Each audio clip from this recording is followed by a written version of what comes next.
Hi,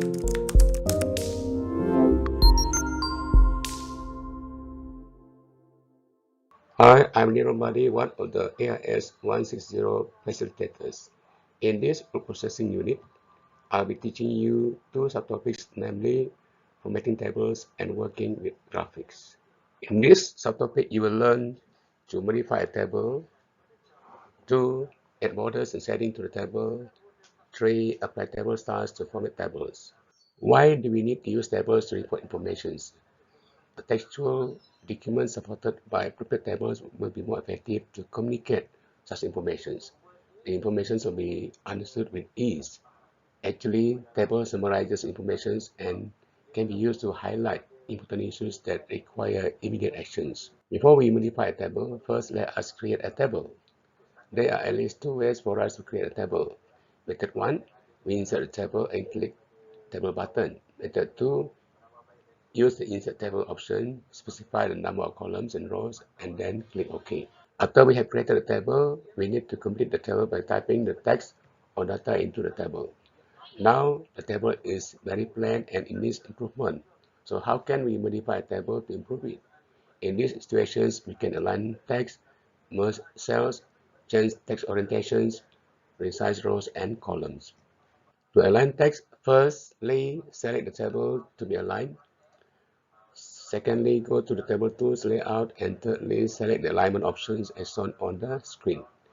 Text in the table can be left justified or centralized. The second task that we can do to modify a table is to merge cells so that the data in the table is appropriately grouped. In the first table, departure column looks incomplete because there is no heading for the departure column. Actually, the departure data is still under flight details information, so it is proper and appropriate for us to merge the two cells in the first row so that the table will be more presentable compared to the original table. What we can do to modify a table is to change the text orientations. This is done by first selecting the table, second highlighting the table, third clicking the text directions, and finally choosing the text direction options. The text in the table can be oriented horizontally, vertically, rotated at 90 degrees, and so on. Sometimes the table does not look presentable. There is a need to resize it. There are two ways on how to do it. First, to increase the column width, drag the cursor to the right after placing it at the end of the column, and then drag the cursor downwards to increase the row height. Second method, perform the following tasks. A. Highlight the table to be resized. B. Click Layout. C. Choose Distribute rows per column. And D. Adjust the row height and column width accordingly. The outcome of the first method is as shown on the screen. This is how to resize the table using the second method. Orders and setting are also important features in word processing software for table improvement. The task is done by performing the following steps. Number 1, pick and highlight the table to be improved. Number 2, click the table design. Number 3, choose different setting for the headings. Number 4, click the line weight and pen the border. This slide shows us how to create border and perform setting.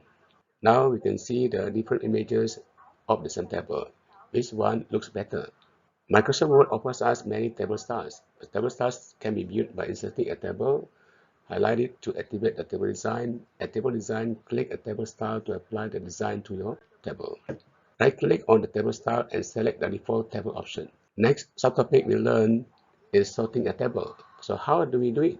Sorting a table is quite easy. This task is performed by clicking inside the table, choose layout, and then select sort. This table is single column sorted by status as you can see on the screen.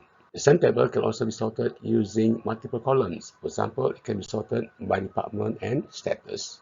The last lesson we learned in this subtopic is repeat header row. This feature is useful when we have a table that spans over several pages. After choosing this repeat header row feature, the heading is automatically generated for the following pages. This screen shows us what happens when we apply repeat header row feature in the table. Ultimately, after incorporating all the relevant features about table into our Word documents, it is hoped that our output will be more presentable, informative, and accurate. Thank you very much for your attention. Hope you have learned new knowledge in this subtopic. If you have any query, please do contact me at neromadi@uitm.edu.my.